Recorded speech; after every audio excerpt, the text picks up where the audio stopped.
sistem pembuluh darah itu lebih banyak.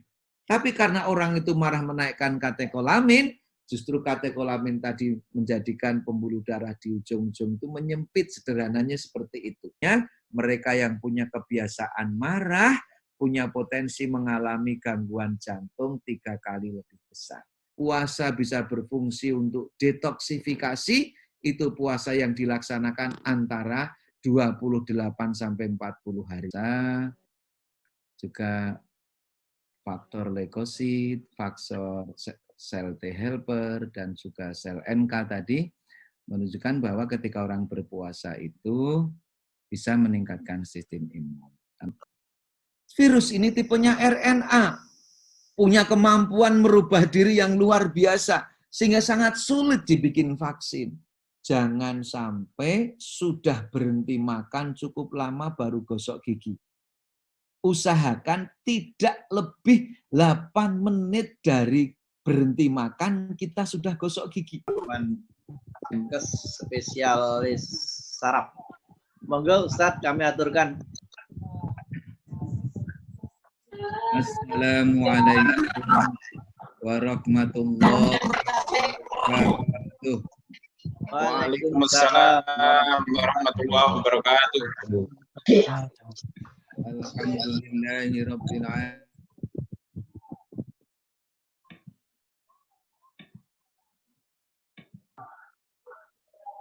Ya aku bisa ngrungokne to. Gambarku ora masuk kono ngono. Masuk.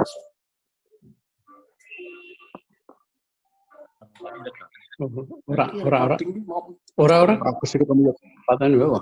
Recording iki mesti Bapak Rekam. Ora. Aiko. Bagus jangan dimut. Oh, iya sudah. Assalamualaikum warahmatullahi wabarakatuh. Waalaikumsalam warahmatullahi wabarakatuh. Alhamdulillahi nahmaduhu wa nasta'inuhu wa nastaghfiruhu wa natubu ilaih wa na'udzu billahi min sayyiati a'malina. May yahdihillahu fala mudhillalah wa may yudlilhu fala hadiyalah. Asyhadu an la ilaha illallah wahdahu la syarikalah wa asyhadu anna Muhammadan abduhu wa rasuluh la nabiyya ba'dah. Allahumma shalli wa sallim wa barik ala nabiyyina Muhammad nabiyyin karim wa ala alihi wa sahbihi wa man tabi'ahu bi isanin ila yaumiddin. Ibu Bapak yang saya muliakan, alhamdulillah hari ini kita bisa bersua dalam jamaah Zoom yang alhamdulillah beberapa waktu yang lalu Mas Eko sesama teman di Fakultas Kedokteran UII mengajak bersama-sama untuk menyambut Ramadan dengan pengajian Zoom ini. Saya mulai agar kami bisa menerangkan dengan baik. Saya siapkan beberapa materi, semoga ini bisa bermanfaat untuk kita bersama. Bapak Ibu, tema kita adalah menyambut Ramadan kali ini dengan semangat agar puasa kita tidak sia-sia. Jadi kalau suasana seperti sekarang ini, ketika tidak di musim COVID, kita biasanya mendengarkan lagu-lagu ini baik di televisi, di radio, di mal-mal bahkan lagu semacam ini sudah yang seperti ini. Dan kita saat ini sedang berada di musim wabah COVID-19 yang di banyak tempat oleh pemerintah, oleh Majelis Ulama Indonesia, oleh berbagai ormas Islam, kita harus menjadi bagian dari orang yang berupaya memotong agar rantai penularan ini tidak semakin merajalela. Maka spirit Ramadan dalam sementara waktu sekarang menjadi Ramadan berkah bersama keluarga. Jadi kita meraih berkah Allah di bulan Ramadan yang mulia ini bersama keluarga kita. Kita tampilkan keluarga yang menyambut Ramadan dengan penuh rindu. Bapak Ibu, inilah yang menyampaikan Ramadan dengan lanjut Bapak Ibu. Ibadah menurut para ulama itu ada momentum-momentum istimewa. Ada ibadah itu menjadi istimewa karena dilakukan di tempat dan waktu tertentu. Ada ibadah yang menjadi istimewa karena faktor tempat saja, tidak tergantung waktunya. Tapi ada juga ibadah yang menjadi istimewa karena faktor waktunya saja. Tempatnya dimanapun tidak masalah. Kacamata kayak Ibadah seperti apa yang menjadi istimewa, diistimewakan oleh Allah dan Rasul-Nya karena tempat dan waktu tertentu? Mari kita lihat peristiwa ini. Ketika orang menjalani wukuf di Arafah sebagai proses haji, dan wukuf itu menjadi puncak dari haji, bahkan dalil mengatakan al-haji Arafah. Haji itu ya memang harus wukuf di Arafah itu.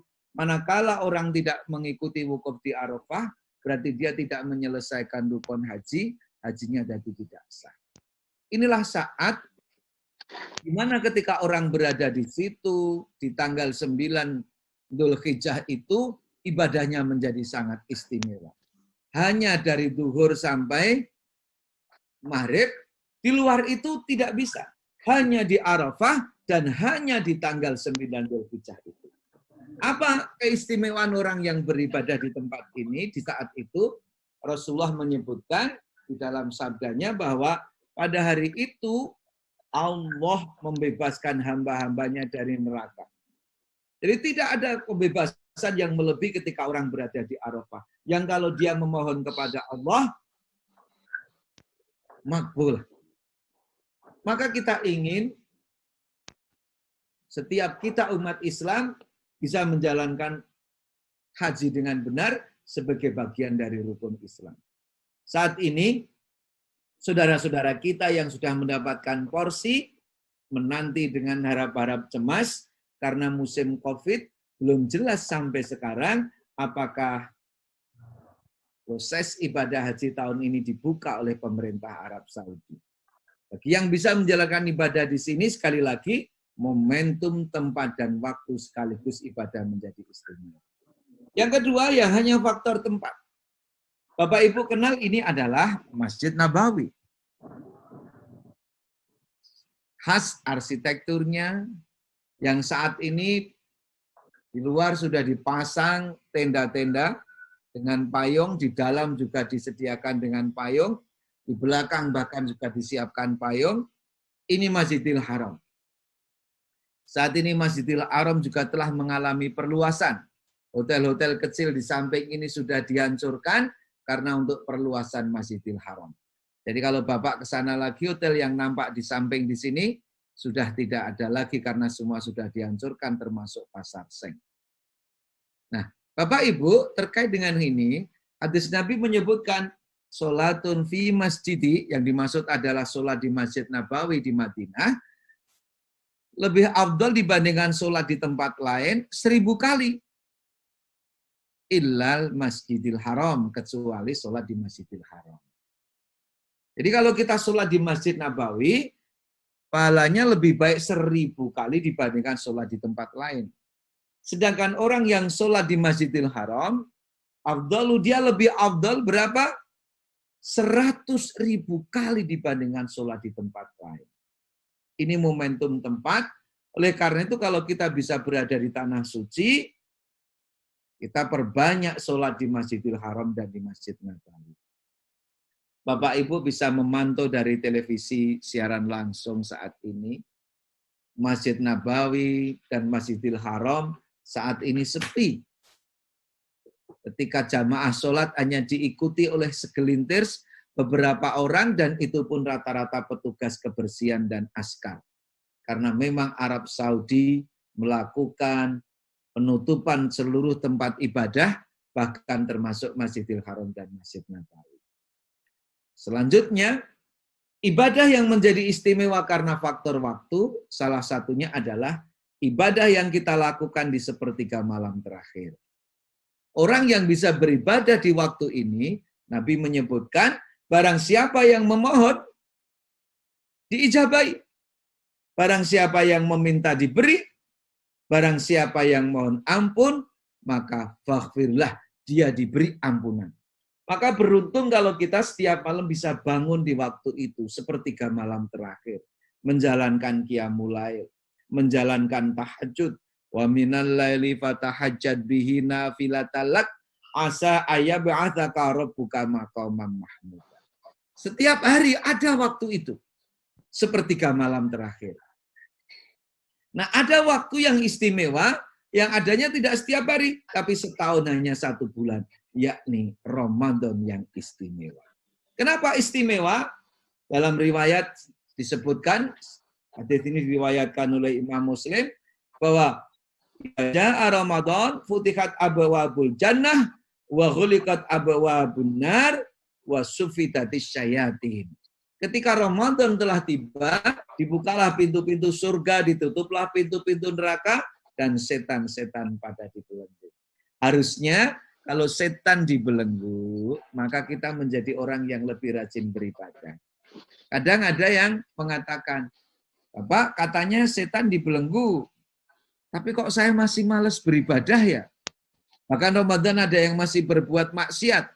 Kalau guru di tempat kami menjawab, tuh kasihan banget kamu nak, lawan setan yang dibelenggu saja kalah. Bagaimana nanti kalau setan sudah dilepas lagi?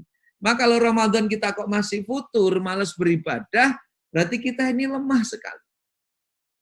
Di hadis yang lain, keistimewaan Ramadan adalah ketika Ramadan, kullu amalin ibnu Adam, seluruh amal anak Adam, dilipat gandakan oleh Allah 10 bahkan sampai 700 kali. Dilipat gandakan pahala kebajikan itu. Dan khusus untuk Syam, Allah sendiri yang akan membalasnya. Di keterangan yang lain disebutkan, barang siapa yang berpuasa di bulan Ramadan, maka disiapkan pintu surga lewat pintu Ar-Rayyan, hanya orang yang punya puasa Ramadan saja yang bisa mendapatkan jalan surga melalui itu. Maka kita bersyukur akan memasuki bulan Ramadan. Mari kita bayangkan, Ramadan yang akan tiba ini, yang sudah kita rindukan ini, seolah-olah ini Ramadan yang terakhir bagi kita. Maka yakin kalau ini Ramadan terakhir, kita ingin mengisi dengan sebaik-baiknya. Tidak membiarkan Ramadan itu berlalu begitu saja. Karena tidak ada jaminan Ramadan yang akan datang tahun depan, kita masih diberi waktu. Maka kalau nanti diberi kesempatan ketemu bulan yang istimewa ini, harusnya kita mengisi dengan sebaik-baiknya. Menurut Profesor Dr. Quraisy Shihab, di antara makna Ramadan itu yang pertama adalah mengasah. Ini mengasah. Makna yang lain adalah membakar. Apa yang diasah? Iman kita agar semakin tajam beramal soleh. Batin kita agar semakin peka untuk melakukan kebajikan. Kita asah terus batin kita ini. Agar benar menjadi orang-orang yang hebat. Di mata Allah. Yang memberi manfaat kepada sesamanya. Bahasa Al-Quran, Ramadan ini harus menjadi perjalanan menuju takwa. Di dalam surah Al-Baqarah 183 yang kita sudah hafal itu, A'udzu billahi minasyaitonir rajim. Ya ayyuhalladzina amanu kutiba alaikumussyiyam kama kutiba alal ladzina min qablikum kama kutiba 'alal ladzina min qablikum la'allakum tattaqun. Ujung ayat ini memerintahkan kita ini berpuasa sebagaimana puasa pernah disyariatkan kepada orang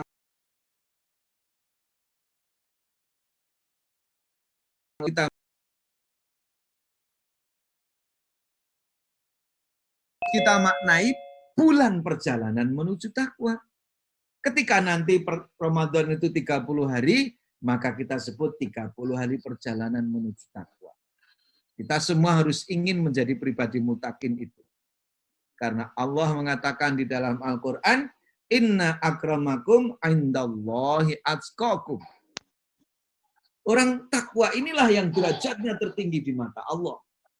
Di dalam surah Al Imran disebutkan, orang takwa ini yang disediakan surga dan ampunan Allah Surga dan ampunan Allah itu aidat lil muttaqin, disediakan bagi orang-orang yang bertakwa. Di ayat lain disebutkan wa may yattaqillaha yaj'al lahu makhraja wa yarzuqhu min haitsu la yahtasib. Barang siapa bertakwa kepada Allah, maka Allah akan memberi baginya solusi terhadap permasalahan kehidupan, jalan keluar dari masalah yang ia hadapi. Wa yarzuqhu min haitsu la yahtasib. Dan orang ini akan diberi rezeki oleh Allah yang kadang rezeki bagi orang yang bertakwa itu hadirnya dari jalan yang tiada disangka-sangka. Beruntung kalau kita bisa menjadi pribadi muttaqin itu, dan ini harus menjadi cita-cita kita semua. Ramadan harus kita upayakan menjadi perjalanan menuju takwa. Ibarat orang berjalan dari kota A menuju kota B, Bapak Ibu. Kalau perjalanan itu normalnya ditempuh 10 jam, maka harusnya kalau kita sudah berjalan 5 jam, 7 jam, 8 jam, kota B itu semakin dekat. Begitu juga orang yang berpuasa. Kalau puasa itu perjalanan menuju takwa, maka harusnya kadar pribadi ketaatan kepada Allah itu semakin akhir semakin meningkat. Maka ukuran kalau dilihat variabelnya, salah satu variabel yang bisa dilihat ketika orang itu perjalanan puasanya benar, semakin banyak hari puasa yang ia lewati, ta'atuhu yazid, maka taatnya semakin bertambah. Kita harus bisa seperti itu. Pertanyaannya, apakah semua orang yang berpuasa itu sukses menjadi pribadi muttaqin? Kalau membaca hadis ini, rubba shaimin laisa lahu min syiyamihi illal ju'i wal 'atas. Berapa banyak orang yang berpuasa, ia tidak mendapatkan apa-apa dari puasanya itu kecuali hanya lapar dan dahaga. Berarti sangat banyak orang yang gagal dalam Ramadan itu. Tidak sukses menjadi pribadi muttaqin. Siapa itu? Di riwayat disebutkan orang yang tidak meninggalkan perkataan dusta. Jadi berpuasa tapi masih berbohong, masih ganggu orang lain, sukar bertengkar. Maka Allah tidak butuh terhadap puasa orang seperti itu. Saya punya pengalaman menarik ketika tenis di lapangan, kadang out masuk itu sering jadi rebutan. Out masuk, out. Yang sana ngomong, out apa angel disaut gitu. Tapi ketika tenis itu di bulan Ramadan, bisa beda komentarnya. Out apa masuk? Masuk wong poso kok. Karena ingin menjaga puasanya. Dia tidak mau berdusta. Padahal harusnya di dalam maupun di luar puasa, kita nggak boleh berdusta. Oleh karena itu, mari kita cermati pesan Rasul ini. Puasa bukanlah hanya menahan makan dan minum. Laisa syiyamu minal akli wasyarobi. Bukan hanya itu. Akan tetapi puasa adalah menahan diri dari perkataan, lagho dan rofat, kata-kata jorok, kata-kata yang tidak ada manfaatnya. Ketika berpuasa terpancing, digoda agar kita berbuat marah, bertengkar, orang mencela kita, maka Rasul berpesan, jawablah dengan kata, ini so'imi, aku sedang berpuasa, ini so'imu, aku sedang berpuasa. Ini kalau di kisah ada yang menarik, ketika ibu-ibu ingin menjaga pahala puasanya, diajak bertengkar tetangganya. Kalau wong Jawa le ngarani dijak padu tanggane, jawabe nyun sewu budhe, kula nembe poso, kula nembe siam. Nek ngejak padu mengkeh mawon nggih bar maghrib. Rupanya habis maghrib diparani. Maka apa yang dilakukan oleh ibu tadi? Kalau habis maghrib saya terus bertengkar, apa gunanya? Maka dia jawab, nyun sewu budhe, kula ajeng tarweh, mangke mawon nek bar tarweh nggih, bar tarweh kok diparani. Maka budhe tadi, apa gunanya saya menahan kalau malam tetap bertengkar? Nyun sewu budhe, kula ajeng tadarus rumiyin ngancani lare-lare. Dijawab lagi seperti itu. Akhirnya malam itu tidak jadi bertengkar karena ketika selesai tadarus sudah malam. Beliau pesan, benjing-enjing mawon nggih budhe mang mriki setengah sekawan, ponek ngejak padu tak layani. Pas setengah sekawan datang, diajak, nyun sewu budhe, kula tak sahur riyen nggih ben le padu rada kuat. Enggak jadi. Kenapa? Sahur yang diajarkan Rasul kan diakhirkan sampai akhir. Maka begitu selesai sahur, tiba-tiba sudah terdengar dari masjid, imsak. Maka ibu tadi keluar dengan bilang, nyun sewu budhe, kula pun poso melih, mengke sonten mawon bar buka nggih. Kalau sebulan enggak pernah marah-marah, dia menjadi orang yang pandai menahan amarah, puasanya sukses, dia memiliki salah satu sifat orang yang bertakwa, wal kadhiminal ghaidh. Maka puasa tidak hanya menahan makan dan minum saja. Jabir bin Abdillah menyampaikan petuah yang menarik. Seandainya kamu berpuasa, maka hendaknya pendengaranmu, penglihatanmu, dan lisanmu turut berpuasa dari dusta dan hal-hal haram, serta janganlah kamu menyakiti tetangga. Bersikap tenang dan berwibawalah kamu di hari puasamu itu. Dan janganlah kamu jadikan hari puasamu dan hari tidak berpuasamu sama saja. Jadi harus ada bedanya, diasah betul itu. Itu makna yang pertama, Ramadan itu mengasah. Yang kedua, menurut Profesor Quraisy Shihab, Ramadan juga dimaknai membakar. Apa yang dibakar? Yang dibakar adalah dosa-dosa kita. Kalau kita tanya, apakah ada dari jamaah ini yang belum pernah berbuat dosa? Enten apa mboten? Kalau ada dari jamaah yang belum pernah berbuat dosa, mangke disediakan hadiah napa Mas Eko? Dia sediakan hadiah Avanza terbaru nggih. Syaratnya belum pernah berbuat dosa sama sekali dan dia sudah dewasa. Enten apa mboten? Tidak ada. Manusia punya kesempatan dan memang bakat berbuat dosa. Kalau dulu zaman sekolah pada ngapalkan kalimat al-insanu makhalul khoto'i wa nisyan. Manusia itu tempatnya salah dan lupa. Tidak ada kita yang terbebas dari dosa. Yang punya sifat maksumnya Rasulullah. Yang dijaga oleh Allah. Kita punya potensi berbuat dosa. Tetapi Ramadan hadir ini salah satunya membakar dosa-dosa kita. Mari kita lihat hadis ini. Man shoma Ramadan imanan wahtisaban ghufira lahu ma taqaddama min dambi. Barang siapa menjalankan puasa di bulan Ramadan, maka Allah mengampuni dosa-dosa orang itu yang sudah. Hadis yang lain, man qoma Ramadan, barang siapa menyelenggarakan qiyamul lail di bulan Ramadan, ghufira lahu ma taqaddama min dambi. Ramadan sering disebut sebagai bulan maghfirah. Maka kalau bulan ini kita sudah dibakar dosanya, diampuni oleh Allah dengan istighfar, jangan lagi berbuat dosa. Karena di dalam Al-Quran disebutkan, ciri orang mutakin itu, walladzina idza fa'alu fakhishatan aw zalamu anfusahum dzakarullah fastaghfaru lidzunubihim wa may yaghfirudz dzunuba illallah wa lam yusirru ala ma fa'alu wa hum ya'lamun.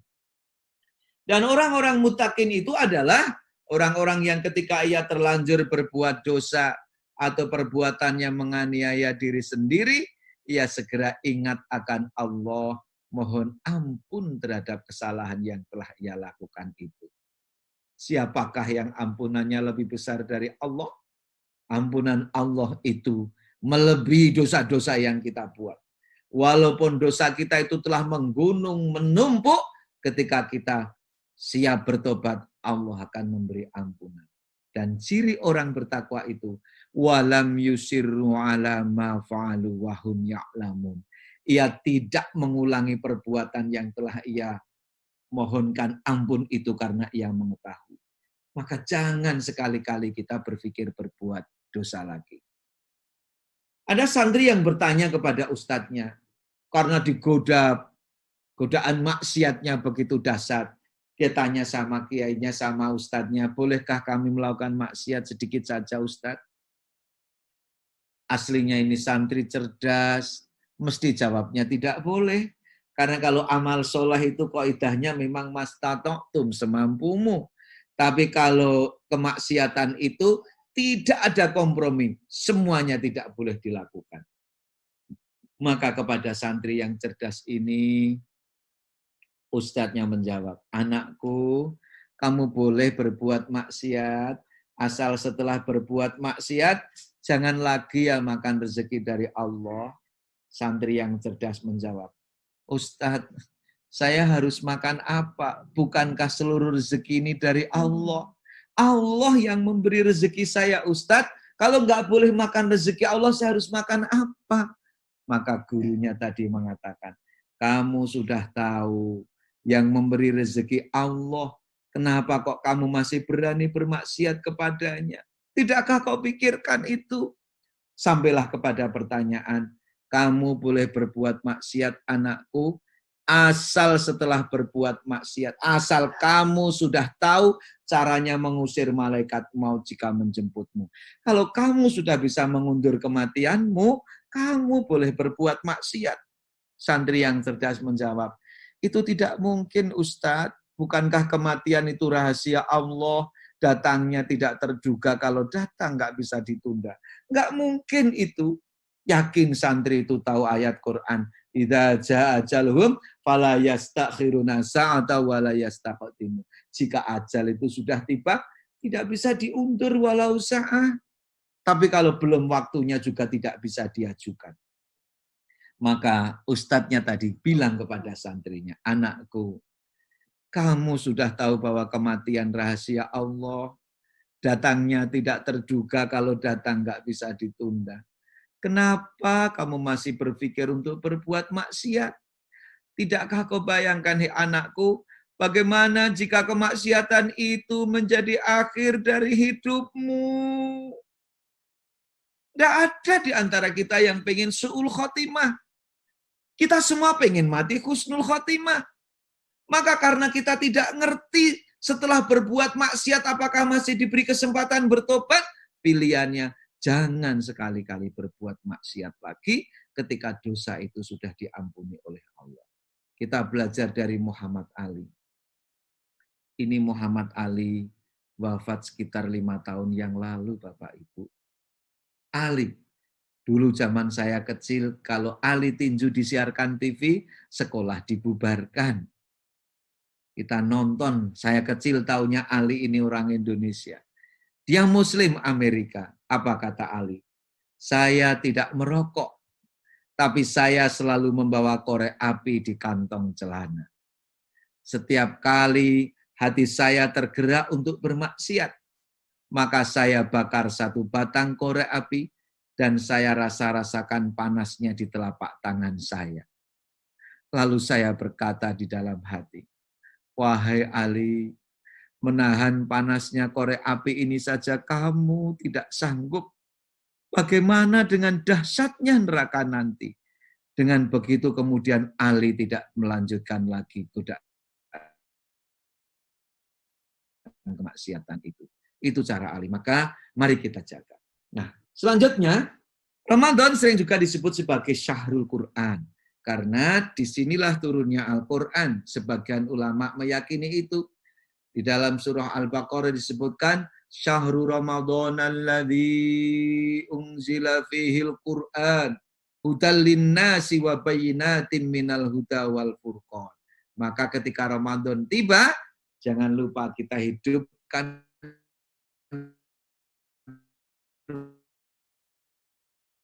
rumah kita. Ramadan bersama keluarga, maka kita hidupkan tadarus bersama keluarga. Jangan sampai kita tidak ngaji. Karena Nabi menyebutkan, Iqra'ul Qur'an fa innahu ya'ti yaumal qiyamah syafi'an li ashabi. Bacalah olehmu Al-Qur'an karena ia akan hadir di hari kiamat memberi pertolongan kepada sahabatnya. Sahabatnya siapa? Sahabatnya Quran. Jadi kalau kita jadi sahabatnya Quran, besok di hari kiamat dapat pertolongan. Bapak Ibu, saya yakin di hidup ini kita punya sahabat. Kalau dengan sahabat, kita senang ketemu. Kalau ketemu ngobrolnya betah banget. Karena dengan sahabat. Kangen lagi. Dan kalau kita mengaku sahabat, maka kita ingin tahu seperti apa sih sahabat saya ini, apa yang disukai, apa yang tidak. Dan sebagai sahabat, kita tidak ingin berselisih dengan sahabat kita. Maka kalau kita sahabat Quran, tentunya kita jadi senang ketemu Quran, ketemu suka berlama-lama, memahami Al-Quran, dan tentunya hidupnya tidak berseberangan dengan Al-Quran. Maka ketika ngaji Quran, harus berupaya ngerti. Sekedar membaca saja, pahalanya sudah luar biasa. Man qara'a harfan min kitabillah, falahu bi hasanah. Barang siapa membaca satu huruf saja dari kitab Allah ini, baginya satu pahala kebajikan. Bahkan dilipat gandakan 10 kalinya. Rasul bersabda, la aqulu alif lam mim harfun. Aku tidak mengatakan alif lam mim itu satu huruf. Walakin tetapi alif huruf sendiri, lam huruf sendiri, dan mim huruf sendiri. Maka kalau ingin memperbanyak pahala, salah satunya adalah dengan ngaji Quran. Alif lam mim hurufnya banyak. Di hadis Nabi disebutkan, al-mahiru bil Quran, orang yang mahir dengan bacaan Al-Quran, maka pahalanya adalah besok dia ditempatkan di akhirat, di surga dekat dengan para malaikat yang mulia. Sedangkan orang yang baca Al-Qur'annya terbata-bata, ia pun tetap mendapatkan pahala double. Itulah maka senang yang pahalanya double seperti itu. Nah, sekarang bagaimana ngaji Quran itu? Ya harus ngajinya warotilil Qur'ana tartila. Membaca dengan tartil, tajwidnya dipakai. Bagaimana aturan membaca sesuai dengan kaidah tajwid. Membaca syukur memahami, mengamalkan, menghafalkan, dan yang penting mendakwahkan. Dulu di syair-syair itu ada kalimat, kalau pengen hati tentram, salah satunya baca Al-Quran dan tahu maknanya. Kalau Opik menyebutkan, yang pertama baca Quran dan maknanya. Kalau syair Jawa disebut, kaping pisan maca Quran sak maknane. Jadi kita berusaha tahu maknanya sehingga Quran itu betul-betul kita jiwai dan kita jadikan pedoman hidup. Syahrul Quran Ramadan ini. Maka beruntunglah orang yang selalu mempelajari Al-Quran dan dia mengajarkannya. Khairukum man ta'allamal Quran wa 'allamah. Nah sekarang di penghujung pertemuan kita ini, apa sih manfaat puasa bagi kesehatan? Ataukah puasa itu justru menjadikan orang yang tadinya sehat jadi sakit? Ini penting Bapak Ibu. Hikmah kegiatan Ramadan, ibadah Ramadan terhadap sehat, itu bisa kita dapatkan sejak dari puasanya sendiri, dari sholat malam kita, tarawih kita, dari kebiasaan ngaji kita, dan dari kebiasaan bangun pagi kita. Bagaimana dengan puasanya? Nah, satu, orang yang berpuasa itu ternyata bisa meningkatkan kekebalan tubuh. Kok bisa? Ya, rupanya dengan berpuasa, jumlah sel T helper kita itu meningkat. Sel T helper itu salah satu sel kekebalan tubuh kita. Sel T helper kita. Kalau berpuasa. Kalau penelitian pada hewan, orang yang berpuasa dia memiliki leukosit yang lebih tinggi. Yang kedua, imunitas kita meningkat bisa melalui aktivasi sel NK. Orang nyebutnya natural killer cell. Natural killer cell ini salah satu kekebalan tubuh alami yang diberikan Allah kepada kita, yang menurut Profesor Marstiawan, dia tidak bagus fungsinya kalau orangnya sedang stres. Nah ketika berpuasa, orang cenderung tenang. Bagaimana tidak tenang? Karena akan diampuni dosanya. Bahkan beberapa laporan menyebutkan orang yang berpuasa dengan baik, seng kanker bisa dikendalikan. Nah, bagaimana puasa dengan sakit mah?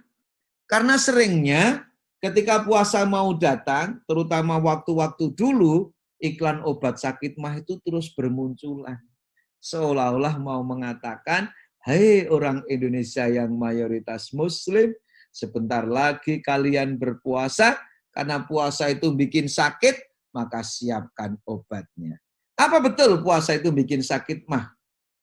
Nah, kita kemudian melakukan penelitian kecil dengan teman-teman rumah sakit, kepada petugas catatan medis kita minta tolong selama Ramadan ini di rumah sakit kami dicatat apakah betul yang sakit mah meningkat.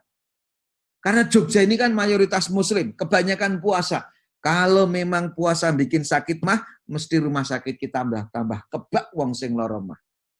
Hasil akhir Ramadan kami dilapori bahwa penderita sakit mah yang berkunjung ke rumah sakit selama Ramadan menurun, bahkan kunjungan sakit yang lain juga menurun. Ini Bapak Ibu, sakit mah itu lambung seperti ini. Ya, orang berpuasa justru menyehatkan pencernaan kita. Karena memberi kesempatan lambung kita itu istirahat. Coba kalau nggak puasa, Bapak Ibu, lambung kita nggak bisa istirahat. Karena jam 6 makan, jam 10 snack, jam 12 makan lagi, jam 12 nanti nyenek, jam 2 nyenek lagi. Nggak ada berhentinya. Padahal seluruh organ tubuh butuh kesempatan berhenti. Kita duduk, kaki sudah istirahat. Kita rebahan, punggung sudah istirahat.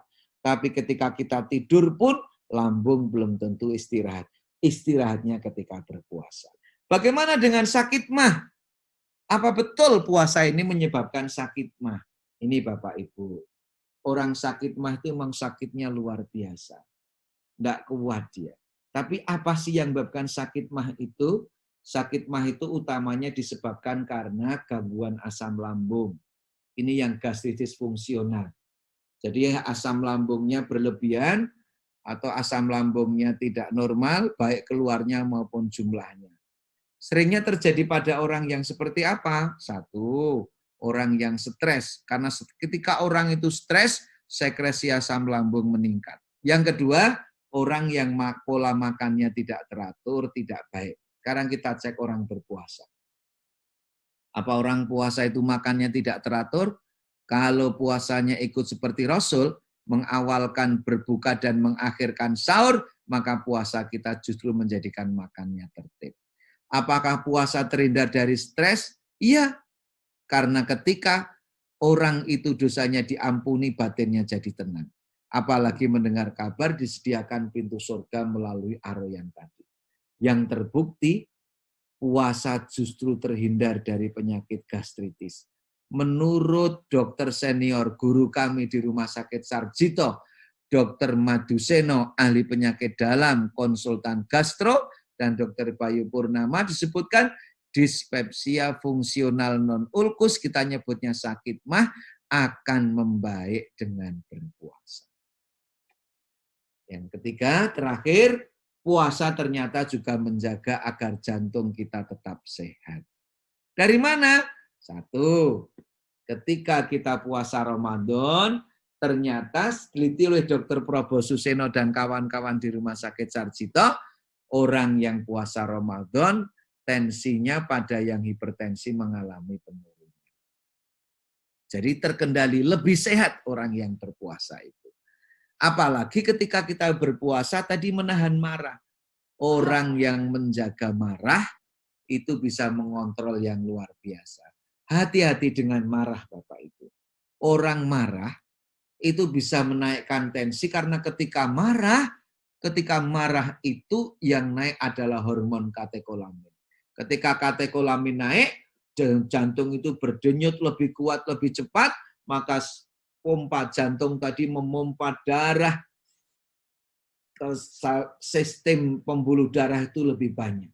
Tapi karena orang itu marah menaikkan katekolamin, justru katekolamin tadi menjadikan pembuluh darah di ujung-ujung itu menyempit, sederhananya seperti itu.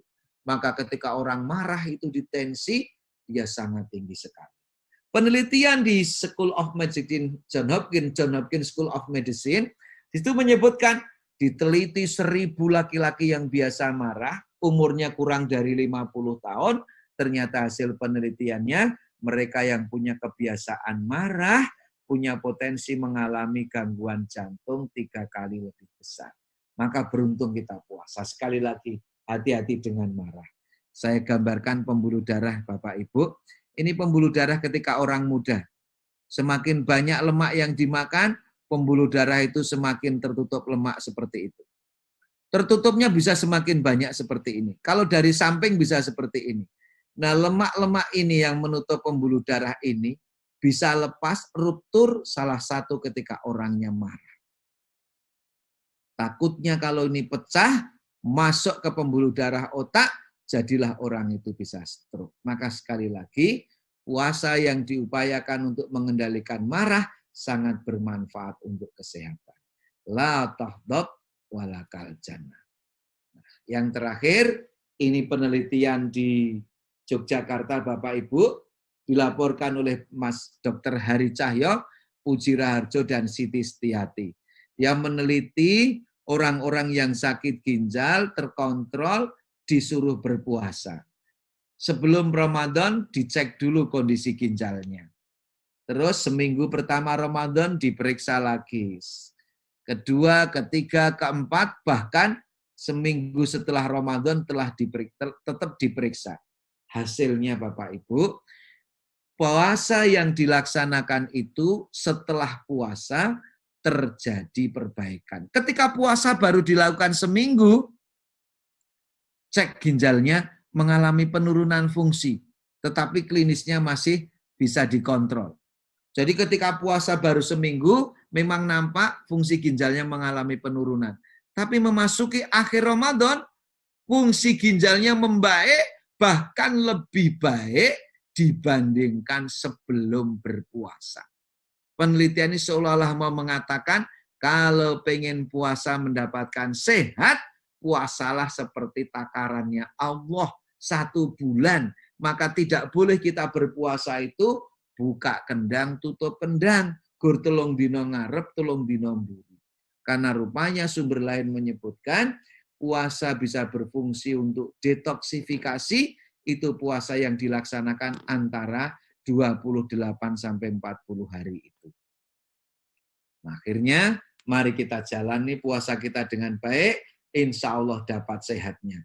Masih banyak yang perlu kita kupas, tetapi mungkin ini saja terlebih dahulu. Mari kita sambut Ramadan dengan baik, insya Allah dengan niat yang benar, mempelajari ilmunya, dan tentunya komitmen yang kuat agar kita bisa menjalankan Ramadan ini dengan sebaik-baiknya.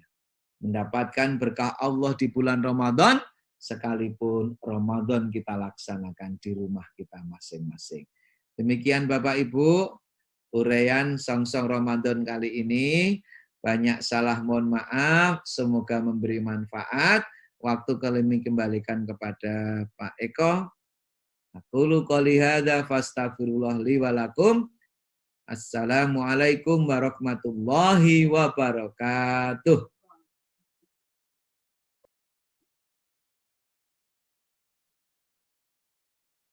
Iya, matur suwun.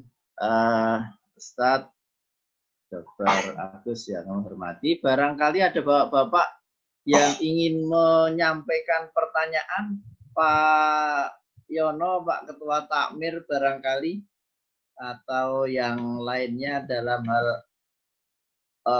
di dalam suasana COVID ini kan banyak beberapa pendapat yang bermacam-macam. Barangkali bagaimana sebaiknya kita mensiasati, kalau tadi meskipun sudah disampaikan bahwa sebaiknya ya di rumah, tapi ada beberapa hal yang inginnya berjamaah misal. Pak Yono barangkali, monggo Pak Yono. Terima kasih Mas Eko. Assalamualaikum warahmatullahi wabarakatuh. Waalaikumsalam warahmatullahi wabarakatuh. Mohon maaf Dr. Agus, ada yang ingin kami sampaikan terkait dengan kesehatan di masa pandemi, begitu ya. Tadi Ustadz Agus menyampaikan bahwa dengan puasa ternyata meningkatkan imun kita, kekebalan tubuh kita. Nah, berarti kalau kaitannya dengan COVID ini sebenarnya kita puasa malah menjadi tenang karena imun atau kekebalan tubuh kita menjadi meningkat begitu Ustaz. Nah, ini terkait dengan ibadah Ustaz, Dr. Agus, ini terus terang di tempat kami untuk sholat wajib masih kita laksanakan di masjid atau di musola dengan berbagai catatan ya, antara lain dengan selalu cuci tangan, kemudian ada jarak dan sebagainya. Nah, ini kaitannya dengan hal tersebut, tentu ini tidak menjadi keraguan-raguan kita untuk pergi ke masjid atau ke tempat ibadah kaitannya dengan pada waktu kita berpuasa, mungkin begitu Ustaz Agus. Nah, ini bagaimana pendapat Ustadz kaitannya dengan hal tersebut? Memang kalau kita mengikuti anjuran pemerintah begitu, kemudian beberapa organisasi keagamaan memang disarankan untuk di rumah begitu. Nah, ini bagaimana Ustadz kalau kemudian kita tetap pengen ke masjid, tadi Ustadz juga sudah menyampaikan bahwa dengan puasa kita kekebalan tubuh kita ternyata meningkat, sehingga secara perhitungan begitu, secara hitung-hitungan akal kita itu ternyata malah lebih aman kalau kita sedang berpuasa. Ini mohon pendapatnya Ustadz Agus. Terima kasih. Wonten sanesipun Bapak-bapak menawi wonten monggo sekalian. Kula Mas Eko Bambang. Nggih, monggo Pak Bambang. Nggih. Assalamualaikum Dokter. Waalaikumsalam. Nggih. Setunggal pertanyaan mengenai pola makan selama Ramadan supaya kita tidak kedodoran di awalnya turun badan, tapi nanti setelah mau deket-deket Idul Fitri malah naik berat badan.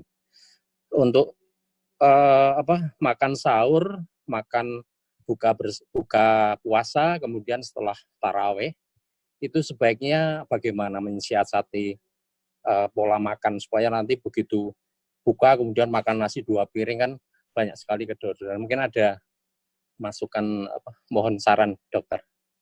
Pakatan. Assalamualaikum. Dua dulu nggih.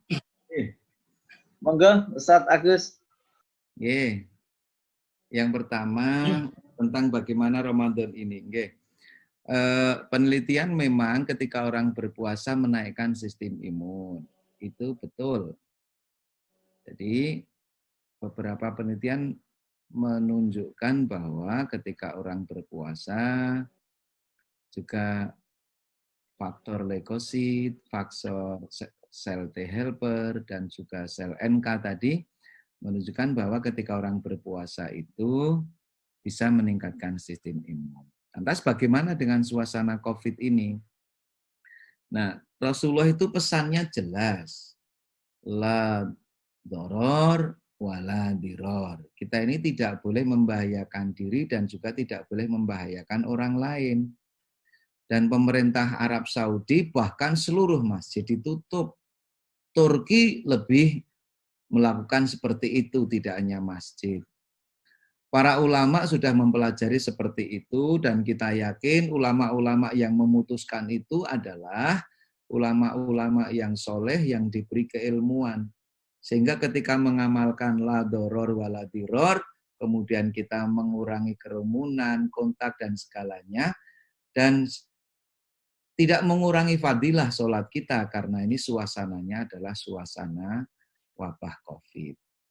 Kalau mengurangi keutamaan mesti kemudian Saudi tidak akan melakukan seperti itu. Ketika kita tahu Saudi adalah ulama-ulamanya sangat tegas terhadap dalil-dalil nas-nas yang dari Allah dan Rasul-Nya. Problemnya itu begini, sekarang ini banyak orang yang kalau dulu kriteria pasien COVID itu hanya ada 2. 1, ODP, orang dalam pantauan. Jadi dia juga pernah kontak, tapi dia belum memiliki tanda-tanda klinis. Yang kedua, PDP, pasien dalam pantauan. Siapa dia? Dia sudah ada kontak, kemudian yang kedua diduga ada kontak, kemudian yang kedua memiliki klinis seperti gejala pneumonia orang yang mengalami COVID. Kemudian yang ketiga, yang terkonfirmasi, mereka mendapatkan hasil positif. Sekarang ada tambah lagi OTG, orang tanpa gejala. Orang tanpa gejala ini belum tentu dia negatif COVID. Karena memang ketika sistem kekebalan tubuhnya bagus, dia mengalami serangan COVID, dia positif COVID, tapi dia tidak memberikan gejala. Dia sudah menularkan, tapi dia sendiri tidak bergejala. Saya punya 2 teman dokter. Satu, teman dokter yang satu ini, dia bertugas di rumah sakit bersama teman-teman yang lain. Dia masih bagus, masih sehat. Dia sangat baik, dia dari keluarga Muslim yang taat, terus dia inisiatif melakukan swab sendiri, bukan karena sakit, tapi karena dia merasa di suasana yang seperti dia melakukan swab sendiri, dan ternyata hasil swab setelah keluar, dia positif padahal dia segar bugar. Maka kemudian dia mengisolasi diri, mengikuti program pemerintah, isolasi karena walau saya sehat, saya bisa menularkan. Yang satu lagi teman dokter, sekarang masih berada di karantina, kondisinya bagus, dia fisiknya bagus, tetapi hasil pemeriksaannya dia positif. Yang ditakutkan ini adalah OTG ini. Jadi kita bisa tetap beraktivitas, kita tidak sakit, tapi aslinya kita bisa menularkan karena virus itu berada di tubuh kita. Kalau sekarang ini muncul sudah ada vaksin? Belum. Virus ini tipenya RNA. Punya kemampuan merubah diri yang luar biasa. Sehingga sangat sulit dibikin vaksin. Kalau sekarang mengaku ada vaksin, ditanya itu vaksin virus tahun berapa? Justru itulah, karena virus ini kemampuan penetrasinya. Bukan masalah kita takut mati. Mati kita itu sudah ditentukan oleh Allah. Tetapi Rasul berpesan, la doror wala diror. Saya di sini bersama bapak-bapak yang lain, kemarin juga rapat. Bagaimana Pak, kalau kita laksanakan gini-gini, tapi Bapak penasihat masjid dengan tegas, kalau ada apa-apa, kita menjadi bagian dari orang yang berdosa karena membiarkan orang bermasalah. Kecuali Bapak Ibu, kita memang sudah yakin orang semua sudah dites, semuanya aman, nah itu tidak akan terjadi penularan. Orang bilang kalau saja virus itu bisa dilihat, orang itu virus bisa dilihat, mungkin kita bisa mengenali siapa itu, siapa ini, dan kita tidak keluar karena bisa dilihat. Nah, Ibu Bapak, mari kita belajar dari Amerika, yang waktu itu kami kaget lewat telepon ada teman dokter bilang bahasanya itu begini, intinya ternyata ada yang bodoh dari Indonesia, Ustaz. Loh, kok lebih bodoh dari Indonesia? Mana itu? Dia bilang, Amerika. Dokter ini setahu saya pernah ke Amerika. Loh, kok bisa seperti itu? Amerika kan negara-negara orang hebat, pinter seperti itu. Rupanya di antara video yang disebar, para pemuda mengatakan kami tidak takut corona karena kami sedang menanti pesta musim semi ya, musim hangat itu, sehingga kami tidak takut. Dan yang terjadi sekarang Amerika sedang panen, bahkan setahu saya tidak ada negara yang kematian seharinya melebihi Amerika, karena Amerika pernah kematiannya lebih dari 2.000 dalam sehari. 2.000. Bukan hanya 500 seperti di Italia. 1.000 seperti di Italia, 2.000. Oleh karena itu, prinsip Rasulullah ketika ada wabah itu sudah jelas. Oleh karena itu, mari kita ikuti dengan tenang, dan hadis Nabi yang lain menyebutkan, ketika orang itu sudah terbiasa melakukan amal soleh kebaikannya, dan karena sesuatu hal ia tidak bisa melaksanakan itu, maka Allah telah memberi ganjaran seperti kebiasaan yang ia lakukan. Di video-video Agi mensitir hadis ini, ustadz-ustadz dari kajian-kajian salaf juga menyampaikan itu. Ustadz Abdul Somad, Ustadz Adi Hidayat telah menjelaskan kepada kita bahwa insya Allah prinsip la doror wala diror itu menjadi. Sering bingung ketika kita ditanya siapa yang daerah hijau, siapa yang daerah merah. Karena problemnya saat ini kita tidak punya data mana yang hijau dan mana yang merah. Kecuali pemerintah menyatakan kampungmu hijau, berarti tidak ada apa-apa, ada jaminan, tentunya itu berbeda. Sekarang tidak ada jaminan, OTG kita bertambah. Kami yang di rumah sakit Bapak Ibu merasakan. Sekarang kami di rumah sakit PKU Gampeng itu nambah lagi kamar untuk isolasi COVID ini. Sedang kita perbaiki. Karena waktu kita buka di PKU Jogja, hanya dalam beberapa saat terkirim 8 tempat tidur dewasa itu terisi kiriman dari rumah sakit lain, karena beberapa rumah sakit juga sudah mengalami kesusahan ruang isolasi itu. Jadi bagi saya, mantap Bapak Ibu, apa yang diputuskan para ulama, insya Allah kita ikuti dengan baik dan benar, karena beliau-beliau telah memutuskan dengan sumber nas yang jelas. Kemudian yang kedua, bagaimana dengan pola makan tadi? Bapak Ibu, insya Allah puasa itu kalau benar tidak akan memberi dampak yang neko-neko. Nah, gimana puasa benar? Ya, cara berpuasanya benar, cara makannya tetap dengan benar. Kalau tadi kami sudah sebut, puasa itu mengawalkan berbuka, mengakhirkan sahur. Kalau makan itu, Rasulullah mengajarkan, kalau berbuka adalah dengan makanan-makanan tertentu, di antara yang disebut itu adalah kurma. Kalau tidak yang manis. Kenapa itu? Begini, prinsipnya, kalau kita memakan kurma ketika berbuka, itu akan cepat sekali terjadi penyerapan karena jenis gula di buah kurma itu termasuk gula yang mudah diserap. Tapi kalau tidak ada, ya sudah kita berbuka yang lain. Nah, agar bisa mengaturnya, ketika kita berbuka, janganlah makan langsung berat. Kenapa begitu? Per teori, karena kita beristirahat cukup lama, perut istirahat cukup lama, sebaiknya ketika kita isi pelan-pelan. Makanan ringan ketika berbuka, terus nanti kalau makan berat, boleh setelah maghrib, atau karena nanti khawatir masih tarwehnya berat, boleh setelah tarweh. Nah, terus bagaimana kalau sahur? Usahakan sahur kita itu lebih memberi nilai gizi yang baik. Jadi kalau sahur itu yang nilai gizi yang baik, yang durasinya tahannya lama. Nah, kalau saya sering ditanya, Pak, kalau saya punya lauk, itu sebaiknya dipakai untuk sahur atau untuk buka. Nasihat orang tua, buka ki lawe wis ngelih, apa wae krasa enak. Jadi kalau kita berbuka puasa, Pak, nggak punya apa-apa, sudah enak walaupun bukanya cuma pakai sate kambing katanya, Pak. Betul nggih. Tapi kalau berbuka itu memang semuanya sudah enak karena wong tua dulu le pesen aja bingung apa lawuh ngelih sing penting. Nah, puasa itu makan lauknya lapar ketika berbuka itu, Pak. Semuanya kan nikmat. Di samping hadis Nabi menyebutkan orang puasa itu mendapatkan 2 kegembiraan, salah satunya kegembiraan ketika berbuka itu. Nah, maka ketika sahur, Pak, makanannya kualitasnya lebih baik. Jangan lupa tetap ada asupan serat, ada juga asupan-asupan yang lain. Minumlah air yang cukup.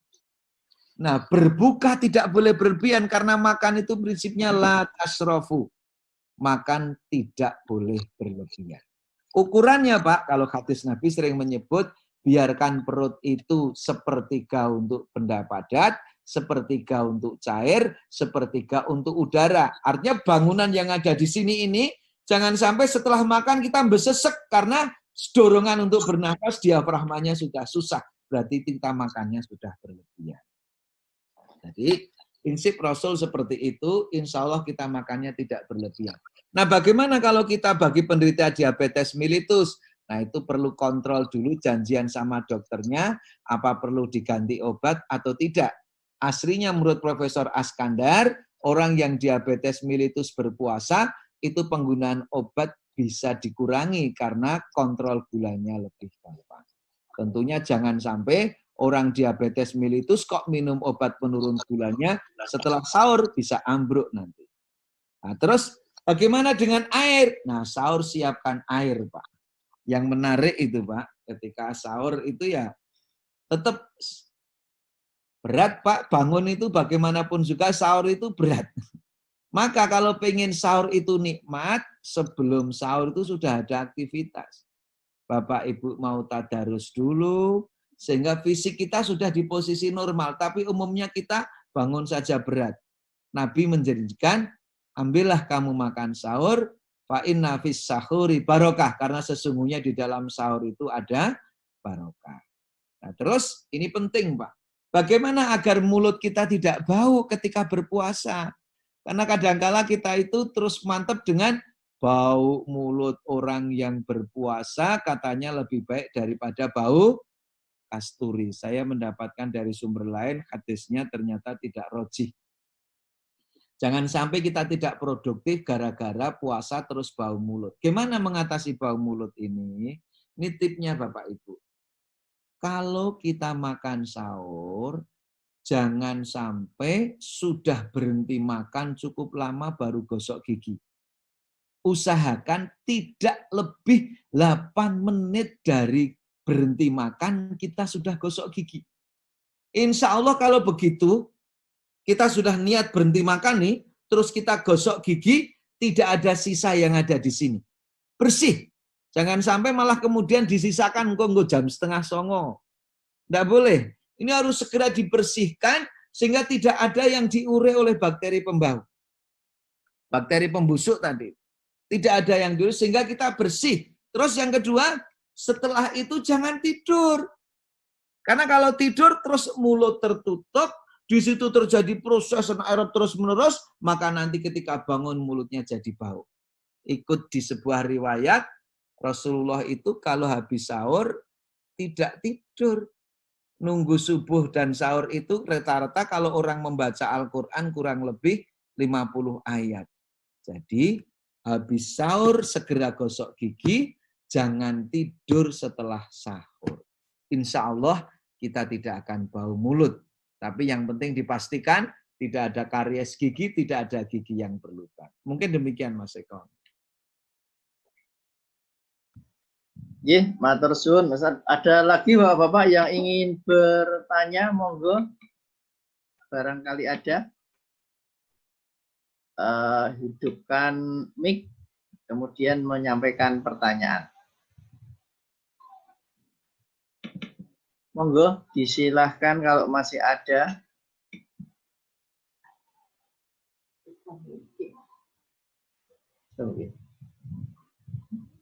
Wonten boten? Pak Pri, barangkali mau tanya? Cukup, Pak. Cukup. Pak Sodikin? Sampun suka, Pak.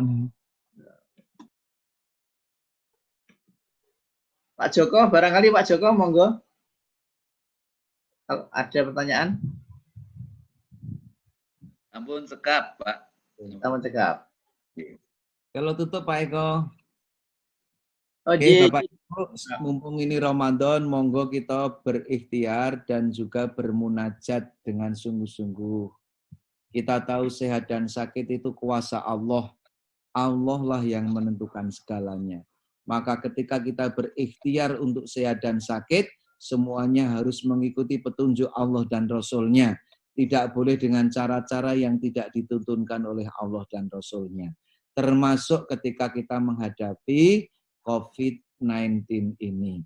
Kita berdoa agar musibah ini segera diangkat oleh Allah, sehingga kita bisa menjalankan aktivitas kehidupan kita sehari-hari kembali normal.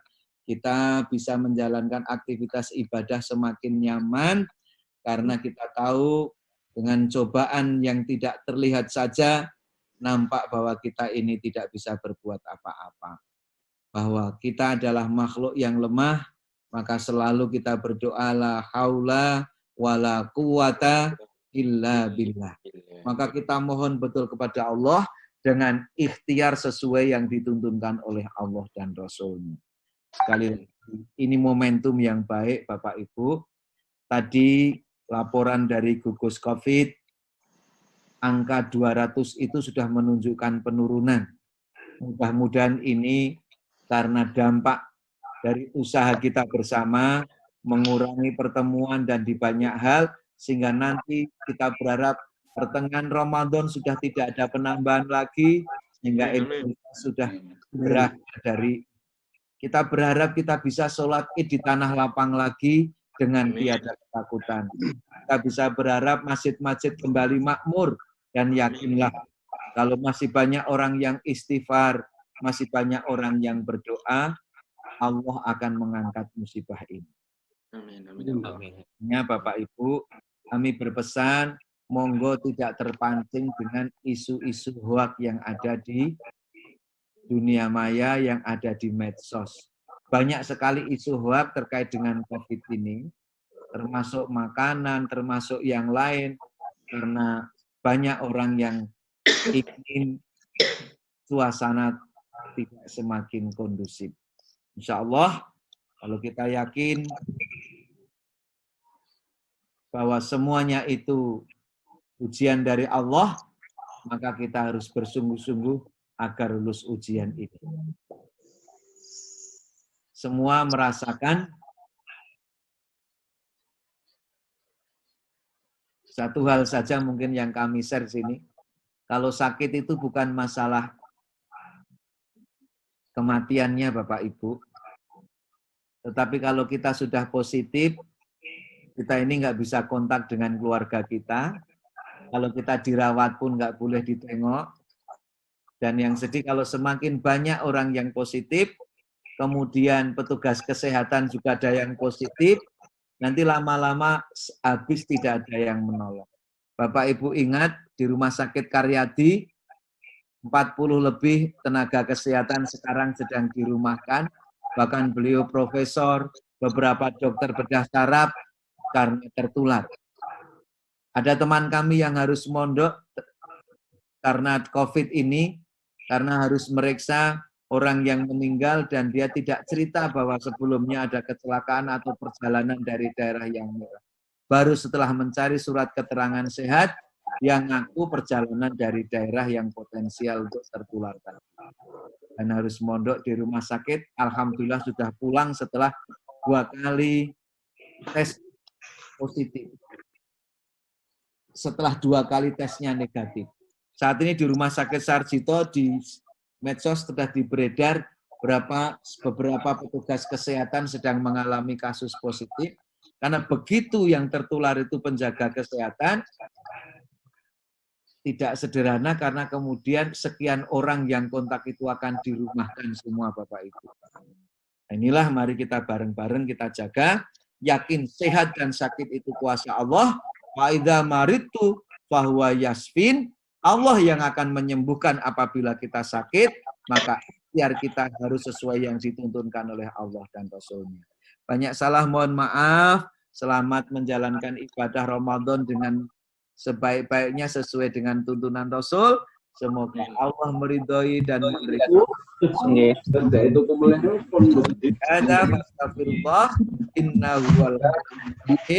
Assalamualaikum warahmatullahi wabarakatuh. Waalaikumsalam warahmatullahi wabarakatuh. Ustaz Agus.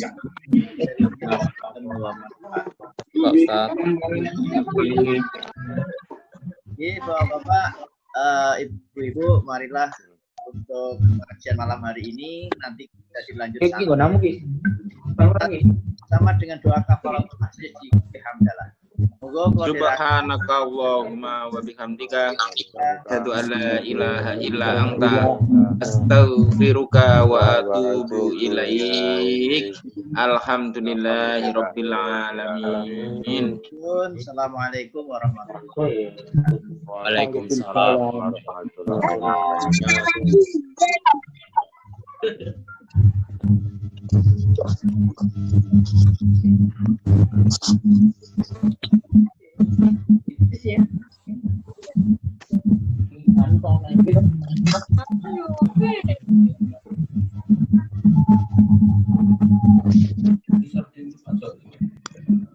Monggo sampai diunjuk. Monggo unjuane diwangsuli. Oh, unjuane diwangsuli nggih.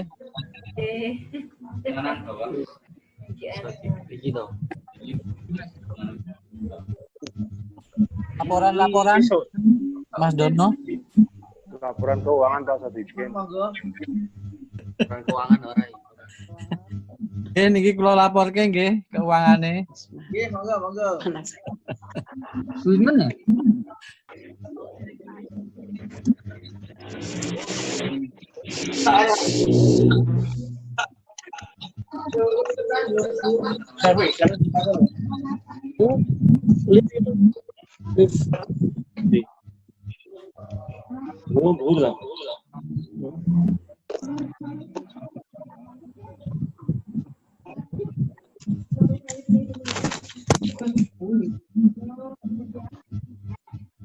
Apa nih?